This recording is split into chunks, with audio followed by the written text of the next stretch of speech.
December 11, 2009, school had just let out and 5-year-old Nathan Key was getting on the school bus to head home. As the bus arrived to his house, Nathan, along with his older brother and sister, got off the bus. But while crossing the street, children inside the bus, along with the bus driver, witnessed the most horrific thing as one man decided to pass up the unloading school bus. Nathan had been hit by the car and was quickly rushed to South Central Regional Medical Center. The physicians and the nurses would come out and say, they're working on him. And all you can do is get on your knees and pray.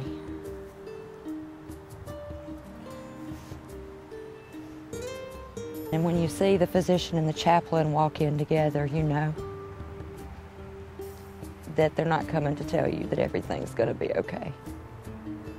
5-year-old Nathaniel Glenn Key was pronounced dead. I remember dropping to my knees beside the bed and praying like I've never prayed before, that God would take me and bring Nathan back. As a mother, how does it feel to have lost a son? I don't have as many backpacks to pack in the morning for school, and I have one less plate to set at the table when it's time to eat.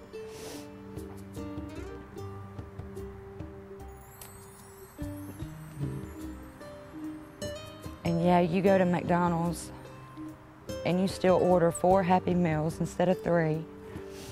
And you have to ask, please change that. But there's always an empty feeling. How is that like to see your son and not be able to say anything? As a dad, you're supposed to protect your kids. You're supposed to be able to fix anything. I couldn't fix it. Thanks to witnesses, it was not that much later when 23-year-old Dominic Gevin, the man who had killed Nathan and escaped the scene, was arrested and sentenced to 22 years in jail. When I walked into that courtroom that Monday, I wanted, very selfishly, for him to have to look me in my face and to look me in my eye. I wanted him to have to do that. One of these days, God's going to give me enough strength to actually continue to forgive him for a while. But yeah, I've tried hard, and so far I can't. I don't think he ever felt bad that he killed my son. Over the period of time, Lori and Andy Key recognized that there was a major issue nationwide with penalties and fines for people who pass school buses.